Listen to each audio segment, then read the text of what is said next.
உயர்கல்வியை முடித்தவுடன் வேலைவாய்ப்பை பெறும் சிறந்த சந்தர்ப்பம். யாழ்ப்பாணத்தில் ஸ்லிட் நுதன் யூனியில் இன்று இணையுங்கள். உங்கள் பெற்றோரின் நிம்மதியே எங்களின் நோக்கம். செவிலியர் பராமரிப்பு, ஆரோக்கிய உணவுகள் மற்றும் சொகுசு அறைகளுடன் ரத்னலானியில் வி கேர் ரெசிடென்ஸ். நல்லூர் திருவிழா தினமும் காலை மாலை சிறப்பு நேரலையில் உங்கள் விளம்பரங்களும் இடம்பெற இன்றே அழையுங்கள். லங்காஸ்ரீ நேர்களுக்கு வணக்கம். லங்காஸ்ரீ நியூஸ் இன்சைட் தமிழ் நிகழ்ச்சியுடன் என்றும் இணைந்திருக்கின்றீர்கள். உயிர் ஞாயிறு தாக்குதல் சம்பந்தமாக, அதுவும் இப்பொழுது அது சம்பந்தமான விசாரணைகள் முறையாக சென்று கொண்டிருக்கும் போது வழக்குகள் நீதிமன்றத்திலும் விசாரிக்கப்பட்டு வருகின்ற நிலையில் இந்த நீதிமன்றத்தை அவமதிக்கும் வகையிலே ஒரு சிலர் கடந்த காலங்களில் செயற்பட்டு வந்தார்கள். திலீப் ஜெயவீர, சரத் வீரசேகர, உதயகம்மன் பில, விமல் வீரவன்ச, சுகீஸ்வர பண்டார, மஹிந்த பத்ரன், இப்படி பல பேரை லிஸ்ட் போட்டுக்கொண்டே செல்லலாம். ரைட், இதெல்லாம் பிரதானமானவர் உதயகம்மன் பில. ரைட், இவர்கள் எல்லாருக்குமே ஏற்கனவே நீதிமன்றத்திலே சிஐடி என்று சொல்லிவிட்டார்கள். இப்படித்தான் நீதிமன்றத்தை அவமதிக்கும் வகையிலே இவர்கள் எல்லாம் செயற்பட்டு கொண்டிருக்கிறார்கள். இதன் காரணமாக எங்களுடைய விசாரணைக்கும் இடையூறாக இருக்கின்றது என்றவுடன் நீதிமன்றம் சொல்லிவிட்டது. சம்பந்தப்பட்டவர்கள் பேசிய குரல் பதிவுகள், காணொளிகள் குறித்த ஊடக நிறுவனங்களிடம் சொல்லி அந்த காணொளிகளை எல்லாம் பெற்றுவிட்டார்கள். அது மாத்திரமல்ல, இவர்கள் செய்த இந்த ஆர்ப்பாட்டம் சம்பந்தமானது, அந்த ஆர்ப்பாட்டத்தின் போது தெரிவித்த கருத்துக்கள், இவை அனைத்துமே நீதிமன்றத்தின் பார்வைக்கு தற்பொழுது கொண்டு வரப்பட்டிருக்கின்றது. ஆகையால் நீதிமன்றத்தை அவமதித்த குற்றச்சாட்டிலே நான் முதலில் குறிப்பிட்ட இந்த லிஸ்டில் இருப்பவர்கள் எல்லோருக்குமே வேலை பிழைக்கப் போகின்றது. அவர்களும் உள்ளே செல்ல வேண்டிய ஒரு நிலை உருவாகப் போவதாகத்தான் சொல்லக்கூடியதாக இருக்கும். பார்க்கலாம். எது எப்படி இருப்பினும் நீதிமன்றத்திலே விசாரணைகள் நடத்தப்பட்டு அந்த விசாரணைகளின் பிறகுதான் தீர்ப்பு வழங்கப்படும். ஆகையால் பொறுத்திருந்து பார்ப்போம் என்ன நடக்கும் என்று. ஆகவே அது சம்பந்தமான மிக முக்கியமான சில தகவல்கள் கிடைத்திருக்கின்றது. அது மாத்திரமல்ல, குற்ற புலனாய்வு பிரிவின் ஒரு குறிப்பு புத்தகம், அதாவது புலனாய்வு குறிப்பு புத்தகம் ஒன்று சிஐடி தனது பொறுப்பில் எடுத்திருக்கிறது. அந்த புத்தகம் வவுனதீவு பகுதியில் இலங்கை இராணுவத்தின் ஆயுதப்படை பிரிவுக்கு சொந்தமானதாக கூறப்படுகின்ற ஒரு புலனாய்வு குறிப்பு புத்தகம் என்று தான் சொல்லப்படுகிறது. இந்த புத்தகத்திலே நிறைய விஷயங்கள் உள்ளடங்கி இருப்பதாக தெரிய வந்திருக்கின்றது. இவற்றையும் தற்போது நீதிமன்றத்தில் இந்த வழக்கு சம்பந்தமான விசாரணைகளின் போது நீதிமன்றத்திலே சமர்ப்பித்து இருக்கின்றார்கள். அது சம்பந்தமான விசாரணைகளும் முன்னெடுக்கப்பட்டு வருகின்றது. நிறைய விஷயங்களை விவரமாக பார்க்கலாம். அதற்கு பிறகு இன்னொரு விடயம் இருக்கின்றது. என்ன, மீண்டும் விடுதலை புலிகளுக்கு சொந்தமான ஒரு கட்டிடம் திறக்கப்பட்டு கட்டப்பட்டு அதிலே குண்டுகள் தயாரிக்கும் ஒரு செயற்பாடு இடம்பெறுவதாக யாரோ ஒருவர், சத்தியமாக அவரை இதற்கு முன்பதாக எங்குமே பார்த்ததில்லை, யாரோ ஒருவர் ஊடகங்களுக்கு முன்னால் மைக்குகளுக்கு முன்னால் ஒரு கருத்தை சொல்லிவிட்டார். அதற்கு பிறகு அது தென்னிலங்கையிலே பூதாகரமாக வெடிக்க தொடங்கிவிட்டது. ஆம், இதோ அரசு அனுசரணையுடன் வடக்கிலே மீண்டும் விடுதலை புலிகள் மீள எழும்புகிறார்கள், உருவாகிறார்கள், குண்டுகளை தயாரித்து வருகிறார்கள். இதெல்லாம் இந்த அரசாங்கத்துக்கு தெரியும். அரசாங்கத்தின் முழு அனுசரணையோடு தான் இதையெல்லாம் செய்கின்றார்கள். ஜேவிபியினர் தான் எல்டிடியினர் தான் ஜேவிபியினர். இப்படியே தென்னிலங்கையில் இருக்கின்ற சில குழுக்கள் இருக்கின்றதானே, எதையாவது செய்து இந்த ஆட்சியை குழப்பி கலைத்து நாங்கள் அந்த இடத்தை பிடித்துக் கொள்வோம் என்ற அந்த பேராசை, பைத்தியக்கரத்தனமான அந்த ஆசையின் காரணமாக இதில் போபவர்கள் வருபவர்களெல்லாம் பிடித்து அவர்களே உடையெல்லாம் அணிவித்து இந்த இடத்திலிருந்து இந்த விடயத்தை சொல்லு என்றவுடன் அவர்களும் அவர்களுக்கு கிடைக்கின்ற பேமெண்ட்டுக்கு ஏதாவது அப்படி ஊடகங்களுக்கு முன்னால் உளறிவிட்டு செல்வது. இன்று என்ன நடந்தது என்றால், அப்படி சொன்னவரை போலீசார் கைது செய்திருக்கிறார்கள். காரணம், பொய்யான ஒரு தகவலை ஊடகங்களுக்கு முன்னால் அப்படி சொன்னது ஒரு தவறு, அதாவது ஒரு பொய்யான அது விடயம், எந்த விதமான உறுதிப்படுத்தலும் இல்லாமல் யாரோ ஒருவர் சொன்னதற்காக அதை நம்பி இவருடைய தேவைக்கு இவர் ஏதோ கண்களால் கண்டதை போல ஊடகங்களுக்கு முன்னால் சொல்லிவிட்டார். ஆம், இதோ மீண்டும் குண்டுகளை தயாரித்து கொண்டிருக்கின்றார்கள், எல்டிடியினுடைய வேலைத்தான் என்று சொன்னவருக்கு சட்ட நடவடிக்கை எடுக்கப்பட்டிருக்கின்றது. இது சம்பந்தமாகவும் சில தகவல்கள் கிடைத்திருக்கின்றது. இருக்கலாம், இதன் பின்னாலும் சிவப்பு சால்வை இருக்கலாம், கோட் இருக்கலாம், அல்லது முழுமையாக வெள்ளையுடை அணியும் அந்த நபர்களும் இருக்கலாம், யாராவது இருக்கலாம். இருப்பவர்கள் தான் இவ்வாறானவர்களை பயன்படுத்தி இப்படியான கருத்துக்களை சொல்லி மீண்டும் இனங்களுக்கிடையில் பல பிரச்சனைகளை தோற்றுவிக்க, அரசாங்கத்திற்கு ஏதாவது ஒரு பிரச்சனையை உண்டு பண்ண வேண்டும் என்ற நோக்கத்திலே இப்படியான செயற்பாடுகளை செய்து வருகின்றார்கள் என்பது திட்ட தெளிவாக தெரிகின்றது. விவரமாக செய்திகளில் என்ன இருக்கிறது என்பதை பார்த்துவிட்டு தொடர்ந்தும் பேசுவோம். முதலில் நான் உயிர் ஞாயிறு தாக்குதல் சம்பந்தமாக இன்றைய தினம் வழக்கு விசாரணை கொழும்பு கோட்டை நீதிமன்றத்தில் இடம்பெற்றது. அதன் போது சொல்லப்பட்ட விடயங்கள் என்னவென்றால், வவுணதீவு பகுதியில் இலங்கை இராணுவத்தின் ஆயுதப்படை பிரிவுக்கு சொந்தமானதாக கூறப்படும் புலனாய்வு குறிப்பு புத்தகம் ஒன்றை சிஐடி தனது பொறுப்பில் எடுத்துள்ளது. அந்த குறிப்பு புத்தகத்தை பொறுப்பில் வைத்திருந்த லெப்டினன்ட் கேர்னலிடம் வாக்குமூலமும் பதிவு செய்யப்பட்டுள்ளதாக சிஐடி இன்றைய தினம் நீதிமன்றத்திலே தெரிவித்திருக்கிறது. அந்த குறிப்பு புத்தகத்தில் உள்ள தகவல்களின் அடிப்படையில் நீண்ட கால விசாரணை ஒன்று தற்போது முன்னெடுக்கப்பட்டு வருவதாகவும் சிஐடி தெரிவித்திருக்கிறது. உங்களுக்கு தெரியும், வவுணதீவு பகுதியில் இருந்த ஒரு சோதனை சாவடி, போலீசாருடைய சோதனை சாவடியில் ஒரு பிரச்சனை இடம்பெற்றது. அதாவது அங்கு சோதனையில் ஈடுபட்டு வந்த பாதுகாப்பு நடவடிக்கையில் ஈடுபட்டு வந்த போலீஸ் அதிகாரிகள் கொடூரமாக கொலை செய்யப்பட்டிருந்தார்கள். அது விடுதலை புலிகள் இயக்கத்தைச் சேர்ந்தவர்கள் தான் செய்தார்கள் என்று அப்போது ஒரு கதை சொல்லப்பட்டது.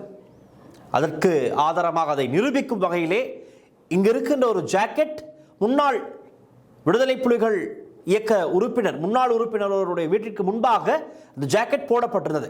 ஆகவே இந்த மோப்ப நாய்கள் எல்லாம் என்ன செய்தது, இங்கு மோப்பம் பிடித்துவிட்டு அப்படியே தேடி செல்லும் போது இந்த முன்னாள் போராளியினுடைய வீட்டிற்கு முன்னால் சென்று பார்த்ததும் அந்த ஜாக்கெட் ஒன்று கிடந்திருக்கின்றது. ஆகையால் இவர்கள் அப்போது அந்த கதையை எப்படி சொன்னார்கள் என்றால், வவுணதீவு அந்த போலீஸ் பரிசோதனை இடத்திலே இருந்த அதிகாரிகளை கொன்றது விடுதலை புலிகள் இயக்கத்தின் முன்னாள் போராளிகள் என்று அப்போது ஒரு கதையை கட்டிவிட்டார்கள். ஆகவே எல்லோருடைய பார்வையும் ரைட், இது தான் நடந்தது என்று அப்போது சொல்லிக் கொண்டிருந்தார்கள். ஆனால் அதன் பிறகு தான் ஈஸ்டர் அட்டாக் நடந்ததன் பிறகு தான் தெரிய வருகிறது, அன்று அந்த வவுணதீவு போலீஸ் சோதனை சாவடியில் இடம்பெற்ற சம்பவத்துக்கும் சஹரான் குழுவினர், சஹரான் தற்கொலை குண்டுதாரிகள் அந்த குழுவினருக்கும் தொடர்பு இருந்தது தெரிய வந்திருக்கிறது. காரணம், சஹரானுடைய சகோதரர் மற்றும் அந்த குழுவில் இருப்பவர்கள் சிலர் தான் அந்த கொலையையும் செய்திருக்கிறார்கள். ஆனால் அந்த விசாரணையை, அந்த உண்மைத்தன்மையை வேறு திசைக்கு மாற்றியது யாருடைய தேவைக்கு? அப்போது சுரேஷ் சலே அந்த விடயத்தில் தலையீடு செய்ததாக சில சாட்சியில் வழங்கப்பட்டிருக்கின்றது. எல்லோருக்கும் சேர்த்து தான் இப்பொழுது சுரேஷ் சலே விசாரிக்கப்பட்டு வருகின்றார். அவர் விசாரிக்கப்பட்டு வரும்போது தான் நேற்று கூட ஒரு ஊடக சந்திப்பு நடந்தது. என்னவென்றால், சுரேஷ் சலேவுக்காக நாங்கள் போராடுவோம், தொடர்ந்து போராடுவோம். என்னத்துக்கு போராட வேண்டும் என்றே தெரியாமல் ஒரு தரப்பினர் போராடி கொண்டிருக்கிறார்கள். காரணம், சுரேஷ் சலேவின் வாயிலே உண்மைகள் வெளிவந்தால் இருக்கின்ற பலருக்கு பிரச்சனை. 2029 நாம் எப்படியாவது ஆட்சியை பிடிக்கலாம் என்று கனவு கண்டு கொண்டிருக்கின்ற, ஆசைப்பட்டு கொண்டிருக்கின்ற பலருக்கு ஆட்சியை அல்ல, சிறைச்சாலைக்கு செல்ல வேண்டிய நிலை உருவாக போகின்றது என்ற பயத்திலே ஏதேதோ முயற்சி பண்ணுகிறார்கள். இவற்றையெல்லாம் சேர்த்து பார்த்தால் இப்போது இந்த நான் ஆரம்பத்தில் கூறினேனே, பலை பகுதியிலே விடுதலை புலிகள் இயக்கத்துக்கு சொந்தமான மீளுருவாக்கம் செய்து கொண்டிருக்கின்ற ஒரு இடமாக இந்த கட்டிடத்தை குறிப்பிட்டார்கள். இது எல்லாமே இவர்களுடைய முயற்சி தான், நான் சொல்கின்ற தரப்பினருடைய முயற்சி தான். ஏதாவது குழப்பத்தை ஏற்படுத்த வேண்டும் என்ற ஒரே நோக்கம் தான் அதில் இருக்கின்றது, தெளிவாக தெரிகிறது. ஆகவே நாங்கள் இந்த நீதிமன்ற வழக்கு சம்பந்தமாக பார்த்தோமானால், இந்த விடயத்தை அடுத்து தான் அரசியல்வாதிகளின் வாக்குமூலம் அடங்கிய இந்த காணொளிகள் CD இப்பொழுது நீதிமன்றத்திலே சமர்ப்பிக்கப்பட்டிருக்கின்றது. அதாவது முன்னாள் அமைச்சர்களான விமல் வீரவன்ச, உதய கம்மன்பில உள்ளிட்ட அரசியல்வாதிகளின் வாக்குமூலங்கள் அடங்கிய CDகளும் நீதிமன்றத்திலே சமர்ப்பிக்கப்பட்டிருக்கிறது. நாடாளுமன்ற உறுப்பினர் திலீப் ஜெயவீர, கோட்டாபே ராஜபக்ஷவின் முன்னாள் செயலாளர் சுகீஸ்வர பண்டார, அசங்க நவரத்ன, மஹிந்த பத்ரன் ஆகியோரின் ஸ்டேட்மெண்ட்ஸ், அதாவது குரல் பதிவுகள் இதிலும் அடங்குகின்றன. நீதிமன்றத்தை அவமதிக்கும் வகையில் தவறான அறிக்கைகளை வெளியிட்டதாக கூறப்படும் குற்றச்சாட்டுகள் தொடர்பில் இந்த வாக்குமூலங்கள் சமர்ப்பிக்கப்பட்டுள்ளன. ஆகையால் இனிவரும் நாட்களில் இந்த காணொளி காட்சிகள் எல்லாம் சரியாக ஆய்வு செய்யப்பட்டு அவற்றில் இவர்கள் சொன்ன கருத்துக்களை எல்லாம் பார்த்துவிட்டு இவர்களை நீதிமன்றத்திற்கு அழைப்பார்கள். பிறகு இவர்களுக்கு எதிரான விசாரணைகள் இடம்பெறும். அத்துடன் இந்த வழக்கு விசாரணையில் 3 சந்தேக நபர்கள் இப்போதைக்கு இருக்கின்றார்கள். முதலாவது சந்தேக நபர் யசில் பாபா ஜகில்பாஸ், இரண்டாவது சந்தேக நபர் SN சரத் சமந்து, மூன்றாம் சந்தேக நபர் தான் முன்னாள் புலனாய்வு பிரதானி சுரேஷ் சலே. ஆகவே முதலாவதும் இரண்டாவதும் சந்தேக நபர்கள் தொடர்ந்தும் விளக்க மறியலில் வைக்குமாறு நீதிமன்றம் உத்தரவிட்டிருக்கின்றது. அதாவது போலீஸ் புலனாய்வு பிரிவு அதிகாரிகளான யசில் பாபா ஜகில்பாஸ் மற்றும் SN சரத் சமந்தா ஆகிய இருவரும் தொடர்ந்தும் விளக்க மறியலில் வைக்கப்பட்டுள்ளனர். இருவரையும் செப்டம்பர் 2ஆம் தேதி வரை விளக்க மறியலில் வைக்க கோட்டை நீதவான் உத்தரவிட்டிருக்கின்றார். இந்த வழக்கின் 3வது சந்தேக நபராக குறிப்பிடப்படும் முன்னாள் அரசு புலனாய்வு சேவை தலைவர் பிரதானியாக செயற்பட்ட சுரேஷ் சலே பயங்கரவாத தடுப்பு சட்டத்தின் கீழ் CID காவலில் தொடர்ந்தும் விசாரணைக்கு உட்படுத்தப்பட்டு வருகின்றார். இதுதான் இன்று நடந்த இந்த வழக்கு விசாரணையின் போது வெளிப்படுத்தப்பட்ட தகவல்கள். அவை இந்த வழக்கு விசாரணையின் இடம்பெற்ற விசாரணையின் போது முக்கியமான விடயம் என்னவென்றால், வவுனத்தீவில் கிடைத்ததாக கூறப்படும் அந்த இராணுவ புலனாய்வு குறிப்பு புத்தகம், அதில் உள்ள தகவல்கள் மற்றும் முக்கிய அரசியல் நபர்களின் வாக்குமூலங்கள் நீதிமன்றத்தில் சமர்ப்பிக்கப்பட்டிருப்பது உயிர் ஞாயிறு தாக்குதல் விசாரணையில் ஒரு புதிய தகவல்களை வெளிவரக்கூடிய சூழலை உருவாக்கி இருக்கிறது. ஒரு திருப்பு முனையாக அமையலாம் இந்த குறிப்பு புத்தகம். ஆகவே பொறுத்திருந்து பார்ப்போம்.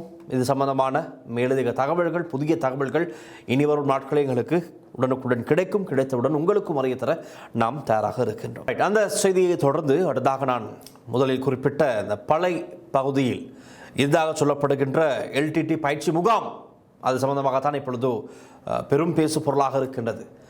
அரசாங்கம் கண்ணை மூடிக்கொண்டு இருக்கின்றதா, தூங்குகின்றதா? அரசன் அமைச்சர்கள் அனுர்குமார் சாநாயக்கவை நேரடியாக பலர் கேள்வி கேட்க தொடங்கிவிட்டார்கள். அதுதான் அந்த தரப்புக்கு தேவைப்பட்டது. அதாவது மக்களை குழப்பமடைய செய்து அரசாங்கத்திற்கு எதிராக கேள்விகளை கேட்க வேண்டும், ஆர்ப்பாட்டங்களை செய்ய வேண்டும், ஒரு குழப்பகரமான சூழலை இவர்களுக்கு வைத்துக் கொண்டே இருக்க வேண்டும். அப்பொழுது தான் அந்த வங்குரோத்து நிலையடைந்த அரசியல்வாதிகளுக்கு அரசியல் செய்யக்கூடிய ஒரு சூழல் காணப்படும்.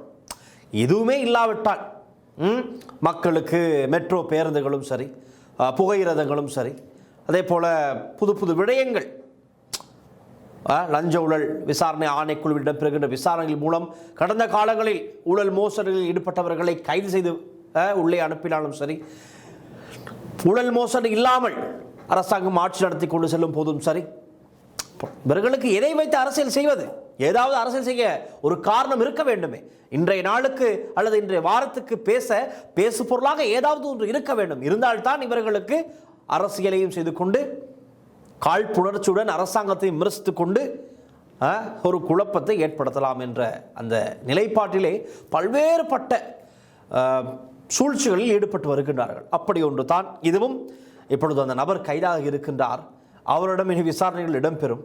விசாரணைகளின் அடுத்து தெரிய வரும் இவருக்கு யார் இந்த விடயத்தை எல்லாம் சொல்ல சொன்னது, முதலில் இவர் யார் என்பதெல்லாம் இனிதான் தெரிய வரும். நாங்கள் அந்த செய்தியை விவரமாக பார்க்கலாம். சமூக ஊடகங்களில் காணொளி ஊடக சந்திப்பு ஒன்றை நடத்தி உறுதிப்படுத்தப்படாத தகவல்களை பரப்பியதாக கூறப்படும் 46 வயதான ஒருவர் ஆகஸ்ட் 18ஆம் தேதி, அதாவது நேற்றைய தினம் கைது செய்யப்பட்டிருக்கின்றார். இந்த விடயம் சம்பந்தமாக நேற்றைய தினம் அமைச்சரவை தீர்மானங்களை அறிவிக்கின்ற ஊடக சந்திப்பிலும் பேசப்பட்டது. இது முற்றிலும் பொய்யான ஒரு கருத்து.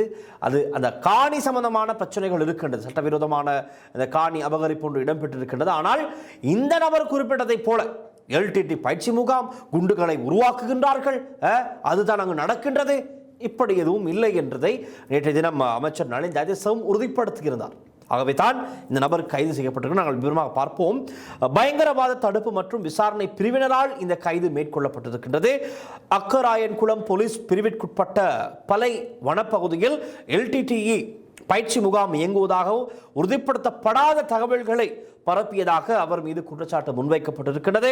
கைது செய்யப்பட்டவர் பெல்லான்வில பொர்லஸ்கமோ பகுதியைச் சேர்ந்தவர் என போலீசார் தெரிவித்திருக்கிறார்கள். பாருங்கள், தென்னிலங்கையிலே இந்த பெல்லான்வில பொர்லஸ்கமோ பகுதி, இங்கு இருக்கின்றவருக்கு என்ன பிரச்சனை என்றால், பழைய அந்த பகுதியிலே LTT பயிற்சி முகாம் ஒன்று இருப்பதாக இவருக்கு ஒரு பிரச்சனை எழுந்திருக்கிறது. அதைத்தான் இவர் ஊடகங்களுக்கு முன்னால் சொல்ல வந்திருக்கின்றார். அப்படி ஊடகங்களுக்கு முன்னால் வந்து எந்த விதமான உண்மைத்தன்மையும் இல்லாமல் வாய்க்கு வந்தபடி சொல்லிவிட்டு சென்றவரைத்தான் இவர்கள் கைது செய்திருக்கிறார்கள்.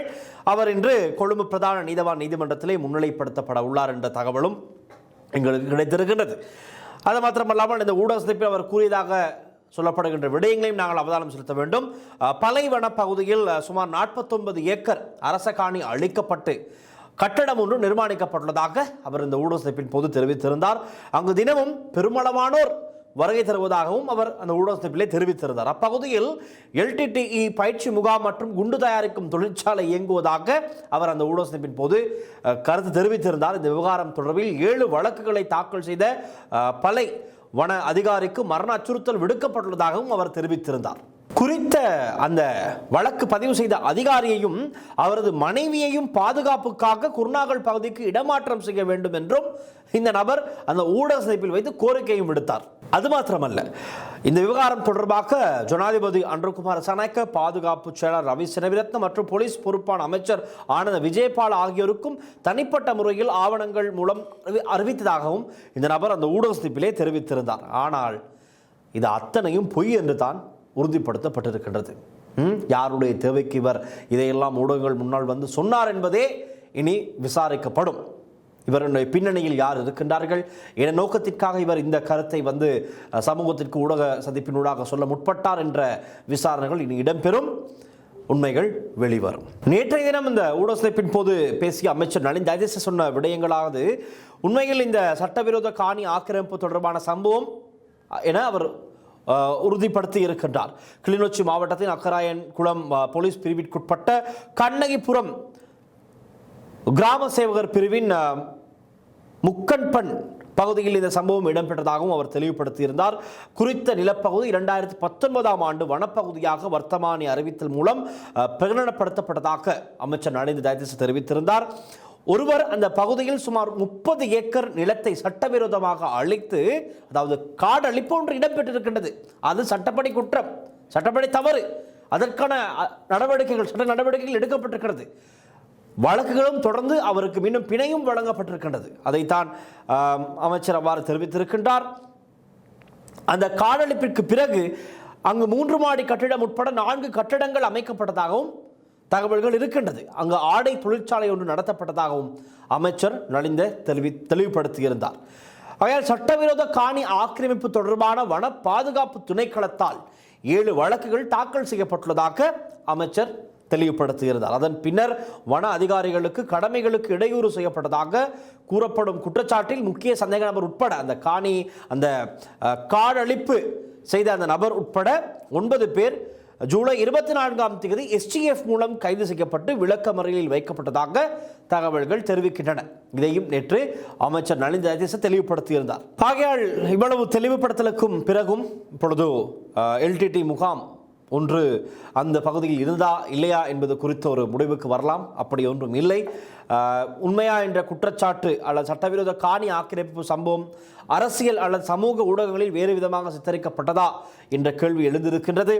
உறுதிப்படுத்தப்படாத தகவல்களை சமூக ஊடகங்களில் பரப்பியதாக கூறப்படும் நபர் மீது சட்ட நடவடிக்கை எடுக்கப்படும் என அமைச்சர் நளின் ஜெயதிச நேற்றைய தினம் தெரிவித்திருந்தார். இந்த விடயங்களெல்லாம் இப்படி பரபரப்பாக பேசப்பட்டுக் கொண்டிருக்கும் போது நேற்றைய தினம் நம்முடைய முன்னாள் ஜனாதிபதி ரணில் விக்ரமசிங்க ஒரு பரபரப்பான தகவலை போட்டு உடைத்து விட்டார். அதாவது இப்பொழுது நாங்கள் இருப்பது 2026ஆம் ஆண்டு, 2027 வரப்போகின்றது, 2028 இலங்கை நாடளாவிய ரீதியிலே, அதாவது பொருளாதார ரீதியாக இப்படியான சவால்களை முகம் கொடுக்க போகின்றது என்ற ஒரு பெரும் எதிர்பார்ப்பு இருக்கின்றது. காரணம் 2028 நாங்கள் பல முக்கிய கடன்களை மீளச் செலுத்த வேண்டிய ஒரு தேவை இருக்கின்றது. அது யாரும் அறிந்த ஒரு விடயம்.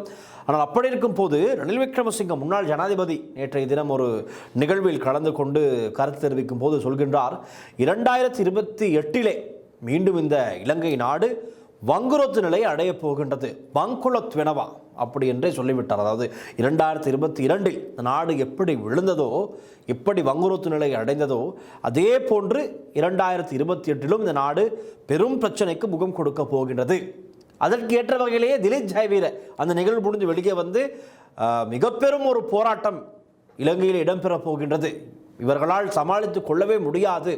2022 விட மிகப்பெரிய ஒரு அறகலைய நடக்கப் போகின்றது 2028 எல்லோரும் தயாராகுங்கள் என்பதைப் போல திலீப் ஜாய்வீரவும் ஒரு பக்கம் அவரும் ஒரு கருத்தை தெரிவித்திருக்கின்றார். இப்பொழுது இவர்களுக்கெல்லாம் என்ன தேவை என்பது எனக்கும் சரி உங்களுக்கும் சரி எல்லோருக்குமே நன்றாகவே தெரியும். ஒரு திலீப் ஜாய்வீர, நாமல் ராஜபக்ச உட்பட பலரும் 2029 தேர்தலை மையப்படுத்தான் அவர்கள் இப்பொழுது இந்த சொல்கின்ற ஒவ்வொரு கருத்தும் இருக்கின்றது என்பது தெளிவாக தெரியும். அவர்களுடைய டாக்கட்டும் அதுதானே. இந்த அரசாங்கத்தை வீட்டுக்கு அனுப்பிவிட்டு 2029 நானா நீயா என்ற போட்டியை போட்டுக் கொண்டிருக்கின்றார்கள். அப்படி இருக்கும் போது ரணில் விக்ரமசிங்க இப்பொழுது அவர் பார்க்கின்றார், தூர நோக்கோடு சிந்திக்கின்றார் என்று நீங்கள் நினைக்கலாம். 2028 நாடு வங்குரோத்து நிலை அடையப் போகின்றது. ஆனால் இதற்கு முன்பதாகவே சொன்னார், ஜேவிபி என்பிபியினர் ஆட்சிக்கு வந்தால் நிச்சயமாக ஒரு வருடம் கூட தாண்ட முடியாது, மிக பெரும் பிரச்சனைகள் உருவாகிவிடும், சர்வதேச உறவுகள் எல்லாம் உடைந்து நொறுங்கி முடிந்துவிடும் என்பதை போலத்தான் இவர்களுடைய கருத்துக்கள் எல்லாம் அமைந்தது. ஆனால் அரசாங்கம் தற்பொழுது வந்து எது எப்படி 2 வருடங்களை கடந்து விட்டார்கள். 2 வருடங்களை கடந்து கொண்டு இருக்கின்றார்கள். 3வது வருடத்தை நோக்கி சென்று கொண்டு இருக்கின்றார்கள்.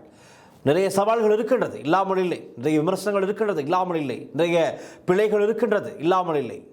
ஆனாலும் அவர்கள் ஒரு மாற்றத்தை செய்ய வேண்டும் என்ற நோக்கத்திலே செய்து கொண்டிருக்கின்றார்கள். ஆனால் நிறைய செய்யவிருக்கின்றது, அதையும் நாங்கள் இந்த இடத்திலே ஞாபகப்படுத்திக் கொள்கின்றோம். அரசாங்கம் கொடுத்த வாக்குறுதிகளில் இன்னும் நிறைவேற்றப்படாத நிறைய விடயங்கள் இருக்கின்றது. அவற்றை நிறைவுபடுத்த வேண்டும், விரைவுபடுத்த வேண்டும் என்பதையும் நாங்கள் இந்த இடத்திலே நினைவுபடுத்தி கொண்டு நாங்கள் இவர்கள் பக்கம் வருவோம். இந்த மக்களால் நிராகரிக்கப்பட்ட அரசியல்வாதியாக ரணில் விக்ரமசிங்க இருக்கின்றார். அவர் மீது நம்பிக்கை வைத்திருந்தால் அவர் ஜனாதிபதி ஆகியிருக்கலாம், தொடர்ந்தும் அவர் ஆட்சியில் இருந்திருப்பார். இல்லை, மக்கள் அவர் மீது நம்பிக்கை வைக்கவில்லை என்பதை நாங்கள் கடந்த தேர்தல்களின் போது நாங்கள் பார்த்து விட்டோம். இப்பொழுது இவருக்கு ஒரு வழக்கு சென்று கொண்டு தான் இருக்கின்றது. 166 லட்சம் மனைவியினுடைய பட்டமளிப்பு விழாவுக்காக சென்றார். ஆனால் இங்கு கணக்கெல்லாம் காட்டப்பட்டது எப்படி? ஒரு அரச பயணம், உத்தியோகபூர்வமான ஒரு விஜயம் என்று இவர்கள் தரப்பிலே சொல்லப்பட்டது. இவருடைய செயலாளர் தான் இதற்கான கணக்கு வழக்குகள் எல்லாம் பார்த்து செய்ய வேண்டிய எல்லா தேவைகளையும் செய்தவர் இவருடைய செயலாளர் உட்பட இவருக்கும் தெரிந்துதான் எல்லாம் செய்திருக்கின்றார்கள். ஆனால் இப்பொழுது இந்த வழக்கிற்காகத்தான் அரச பணம் 166 லட்சம் பயன்படுத்தப்பட்டது. அரச பணத்திலே, மக்களுடைய பணத்திலே இவர்கள் தனிப்பட்ட ஒரு விஜயத்தை மேற்கொண்டிருக்கிறார்கள் என்ற குற்றச்சாட்டில் இவர் கைது செய்யப்பட்டார். அதுக்கு பிறகு நடந்த அந்த நாடக டிராமாக்கள் எல்லாம் உங்களுக்கு தெரியும் தானே. அதை நான் பேசி நேரத்தை வீணடிக்க தேவையில்லை. ஆனால் நேற்றைய தினம் வெளியான அறிக்கைகளின் அடிப்படையில் உறுதிப்படுத்தப்பட்டிருக்கின்றது, இவருடைய பயணம் ஒரு அன்ஒஃபிஷியல் பயணம், அதாவது அரச ரீதியான பயணம் அல்ல, இவருடைய தனிப்பட்ட ஒரு விஜயமாகத்தான் இருப்பதாக சில ஆவணங்கள் உறுதிப்படுத்தப்பட்டிருக்கின்றது. செப்டம்பர் மாதம் மீண்டும் வழக்கு விசாரணைக்கு எடுத்துக்கொள்ளப்படவிருக்கின்றது. அப்பொழுது ரணில் விக்ரமசிங்க அவர்களுக்கு என்ன நடக்குமோ தெரியவில்லை, பார்ப்போம், அதை அப்பொழுது பார்த்துக்கொள்வோம். ஆனால் ரணில் விக்ரமசிங்க நேற்றைய தினம் இப்படி சொன்ன கருத்துக்கு சம்பந்தமாக இன்றைய தினம் அமைச்சர், அதாவது கலாநிதி அனில் ஜயந்த பெர்னாண்டோ, இவர் தொழில் மற்றும் நிதி மற்றும் திட்டமிடல் பிரதி அமைச்சராகவும் தொழில் அமைச்சராகவும் பதவியில் இருக்கின்றார். இவர் ஒரு நல்ல தெளிவை கொடுத்திருந்தார். ரணில் விக்ரமசிங்கே இப்படி கூறியிருக்கின்றார். இதற்கு இவர்களுடைய பதில் என்ன? உண்மையாகவே அரசரப்பின் பதிலும் நாங்கள் தெரிந்து கொள்ள வேண்டும். ரணில் விக்ரமசிங்கே சொல்கிறார், இலங்கையிலே இலங்கை அரசாங்கத்துக்கு கண்களை மீள செலுத்த எந்த விதமான திட்டமும் இல்லை, ஆகவே தான் நாடு வங்குரோத்து அடையப் போகின்றது என்ற ஒரு விடயத்தினை சொல்லியிருக்கின்றார். ஆனால் அரசரப்பில் முன்வைக்கப்பட்ட கருத்துக்கள் என்னவென்றால், வெளிநாட்டு கையிருப்பு என்பது கடன் திருப்பிச் செலுத்துவதற்காக மட்டும் வைத்திருக்கும் பணம் அல்ல, நாட்டின் இறக்குமதி நடவடிக்கைகள் உள்ளிட்ட பொருளாதார நடவடிக்கைகளை தொடர்ந்து நடத்துவதற்கான பாதுகாப்பு இடைவெளி பஃபர் ஆகவும் அது செயல்படுகின்றது. எனவே ஒரு குறிப்பிட்ட அளவு கையிருப்பை அடைய முடியாவிட்டால் உடனடியாக கடனை செலுத்த முடியாத நிலை ஏற்படும் என்று கூறுவது சரியான அணுகுமுறை அல்ல என அமைச்சர் தெரிவித்திருக்கின்றார். தற்போதைய கையிருப்பு என்ன என்பது குறித்தும் உங்களில் பலருக்கு கேள்வி இருக்கலாம். ரணில் சொல்வதைப் போலவே நாடு வங்குரோத்து நிலையை அடைந்து விடுமா என்ற ஒரு பயம் இருக்கலாம். அதற்கும் அரசு ஒரு பதில் கொடுத்திருக்கின்றது. அதாவது ஜூன் மாத இறுதியில் நாட்டின் இலங்கையின் வெளிநாட்டு கையிருப்பு $6.5 பில்லியன் அளவில் இருப்பதாக அமைச்சர் சொல்லியிருக்கிறார். அடுத்த 6 மாதங்களில் அது சுமார் $8 பில்லியன் வரை அதிகரிக்கும் என எதிர்பார்க்கப்படுவதாக அமைச்சர் சொல்லியிருக்கிறார். இந்த அளவு கையிருப்பு மூலம் கடன் திருப்பிச் செலுத்துதல் மற்றும் தேவையான இறக்குமதிகளை மேற்கொள்ள முடியும் என அரசாங்கம் தரப்பு நம்பிக்கை வெளியிட்டிருக்கின்றது. நம்பிக்கையை தான் வெளியிட்டிருக்கிறார்கள். அதே போல 2027 தொடக்கம் 2030 வரை கடன் செலுத்துதல்கள் பற்றிய ஒரு தெளிவையும் அமைச்சர் கொடுத்திருக்கின்றார். 2027, 2028, 2029 மற்றும் 2030 கால பகுதியில் செலுத்த வேண்டிய கடன் தொகைகள் தொடர்பாகவும் விளக்கம் வழங்கப்பட்டிருக்கின்றது. குறிப்பாக 2028ஆம் ஆண்டில் சுமார் $3.8 பில்லியன் அளவிலான கடன் செலுத்த வேண்டி இருக்கும் என அமைச்சர் தெரிவித்திருக்கின்றார். தற்போதுள்ள கையிருப்பு மற்றும் எதிர்பார்க்கப்படும் வெளிநாட்டு வரவுகளை கருத்தில் கொண்டால் இந்த கடன் செலுத்துதல்களை நிர்வகிக்க முடியும் என அமைச்சர் தெரிவித்திருக்கிறார். ஆகவே இவர்களிடம் ஒரு பிளான், திட்டம் இருக்கின்றது. ஏற்கனவே அனுரகுமார் திசாநாயக்க ஜனாதிபதி பார்லிமெண்டத்தில் வைத்து சொன்னார், 2028 நாங்கள் தான் ஆட்சியில் இருப்போம், என்னென்ன செய்ய வேண்டும் என்பது எங்களுக்கு தெரியும், அதை நாங்கள் சரியாக செய்வோம், எங்களிடம் எல்லாவற்றிற்கும் திட்டம் இருப்பதாக சொன்னார். செய்வார் என்று நம்புகின்றோம். இல்லை என்றால் அதை அப்போது பார்த்து கொள்ளத்தான் இருக்கின்றது. ரணில் சொன்னது நடந்துவிட்டது என்று அப்போது சொல்லத்தான் இருக்கின்றது. ஆனால் இப்போதைக்கு எதிர்ப்பு கூறல்கள் தான் அரசு தரப்பில் நம்பிக்கை வெளியிட்டிருக்கிறார்கள். எங்களால் செய்ய முடியும் இதை என்ற ஒரு திட்டத்திலே பயணித்துக் கொண்டிருக்கிறார்கள். பார்க்கலாம், எது எப்படி இருப்பினும் நாடு வங்குரோத்து நிலை அடையாது என்பது தான் அரசாங்கத்தினுடைய நம்பிக்கையாக இருக்கின்றது. இப்படி சொன்ன ரணில் விக்ரமசிங்கனுடைய அந்த விஜயம் சம்பந்தமாகவும் சற்று நாங்கள் அவதாரம் செலுத்த வேண்டும். நிச்சயமாக அவர் 2028 பற்றி யோசித்துக் கொண்டிருக்கின்றார். ஆனால் வருகிற மாதம் அவர் எதிர்நோக்க உள்ள அந்த வழக்கு சம்பந்தமாக அவர் சற்று கவனம் செலுத்தினாலும் சிறப்பான விடயம்தான். என்னவென்றால், இதற்கு முன்பதாக சிஐடிக்கு சமர்ப்பிக்கப்பட்டதாக கூறப்படும் ஆவணங்கள் சம்பந்தமாக நான் ஒரு தெளிவை வழங்குகின்றேன். ஓஷல ஈரத் என்பவர் ஒரு சமூக செயற்பாட்டாளர். அவர் பிரிட்டன் அரசாங்கத்தின் அதிகாரப்பூர்வ ஆவணங்களை பெற்றுக்கொண்டு சிஐடிக்கு சமர்ப்பித்திருக்கின்றார். அதிலும் பல ஆதாரங்கள் இருக்கின்றது. இந்த ஆவணங்கள் குறித்த தகவல்கள் முதலில் சமூக ஊடகங்களில் வெளியாகி பின்னர் பிரதான ஊடகங்களிலும் செய்தியாக வந்தது. Britain foreign Commonwealth and development office FCDO வெளியிட்ட ஆவணங்களை பொதுமக்களும் இணையதளத்தில் பார்க்க முடியும் என சொல்லப்படுகின்றது. அந்த நான் சொன்ன அந்த பெயர் foreign Commonwealth and development office FCDO அவர்கள் வெளியிட்ட ஆவணங்களை அவர்களுடைய இணையதளத்தில் பார்க்க முடியும். அந்த ஆவணங்களில் தான் ரணில் விக்ரமசிங்கனுடைய விஜயம் சம்பந்தமாகவும் இருக்கின்றது. இந்த ஆவணங்கள் ரணிலுக்கு எதிரான குற்றச்சாட்டுகளை உறுதிப்படுத்த தேவையான முக்கிய ஆதாரங்களாக இருக்கலாம் எனவும் சொல்லப்படுகின்றது. ஆனாலும் இந்த வழக்கிலே இன்னமும் ரணில் விக்ரமசிங்க மீது குற்றப்பத்திரிகை தாக்கல் செய்யப்படவில்லை.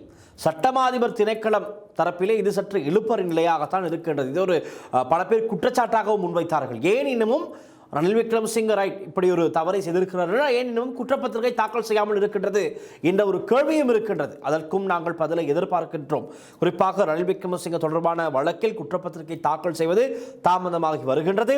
மார்ச் மாத இறுதியில் குற்றப்பத்திரிகை தாக்கல் செய்யப்படும் என ஏற்கனவே கூறப்பட்டது. பிரதி சொலிசிட்டர் ஜெனரல் திலீப் பீரிஸ் அவர்கள் நீதிமன்றத்தில் வைத்து சொன்னார், மிக விரைவில் மார்ச் மாதம் முடிவதற்குள் நாங்கள் குற்றப்பத்திரிகை தாக்கல் செய்வோம் என்று சொன்னார். ஆனால் இன்னமும் அந்த விடயம் நடந்தில்லை. பின்னர் அது ஏப்ரல், மே, ஜூன், ஜூலை என தள்ளி போனதாக எங்களுக்கு இப்பொழுது தெரிகிறது. இப்பொழுது நாங்கள் ஆகஸ்டில் இருக்கின்றோம். இன்னமும் குற்றப்பத்திரிகை தாக்கல் செய்யப்படவில்லை என்பதையும் நாங்கள் கூறிக்கொள்கின்றோம். ஆனால் தற்போது செப்டம்பர் 30 இந்த விவகாரம் தொடர்பாக சட்டமா அதிபரின் நிலைப்பாட்டை அறிவிக்க நீதிமன்றம் அறிவுறுத்தியுள்ளதாக சொல்லப்படுகின்றது. சிஐடி மற்றும் குற்ற புலனாய்வு தொடர்பான விசாரணைகள் நிறைவடைந்து தேவையான ஆவணங்கள் சட்டமா அதிபர் திணைக்களத்திடம் ஒப்படைக்கப்பட்டதாகவும் சொல்லப்படுகின்றது. ஆகவே செப்டம்பர் 30 சட்டமா அதிபர் திணைக்களத்தின் நிலைப்பாடு என்ன, குற்றப்பத்திரிகை தாக்கல் செய்யுமா இல்லையா, அவர் செய்த தவறு என்று ஆதாரங்களுடன் முன்வைக்குமா இல்லை என்பதை செப்டம்பர் 30 பார்த்துக் கொள்ளக்கூடியதாக இருக்கும். ஆகவே 2028 நினைத்து கவலைப்படும் ரணில் விக்ரமசிங்க எதிர்வரும் மாதம் செப்டம்பர் 30 நினைத்தும் சற்று சிந்தித்து செயற்பட்டால் சிறப்பாக இருக்கும் என்பதையும் பலரும் சொல்லிக் கொள்கிறார்கள். அந்த விடயத்தோடு நாங்கள் இன்றைய காணொளியை நிறைவு கொண்டு வருகின்றோம். மீண்டும் நாளைய நிகழ்ச்சியில் இன்னும் பல புதிய விடயங்களுடன் நான் உங்களை சந்திக்கின்றேன். தொடர்ந்தும் லங்காஸ்ரீயுடன் இணைந்திருங்கள். நாங்கள் இன்று பிரதானமாக 3-4 விடயங்களை பார்த்தோம். இது சம்பந்தமான உங்களுடைய கருத்துக்களை கீழே கமெண்ட் செக்ஷனில் எழுதுங்கள். லங்காஸ்ரீ யூடியூப் சேனலை சப்ஸ்கிரைப் செய்து கொள்ளுங்கள். புதிய தகவல்களை தொடர்ந்தும் தெரிந்து கொள்ளுங்கள். நன்றி. மீண்டும் நாளைய நிகழ்ச்சியில் சந்திக்கலாம். உயர்கல்வியை முடித்தவுடன் வேலைவாய்ப்பை பெறும் சிறந்த சந்தர்ப்பம். யாழ்ப்பாணத்தில் ஸ்ரீ நொதன் யூனியில் இன்று இணையுங்கள்.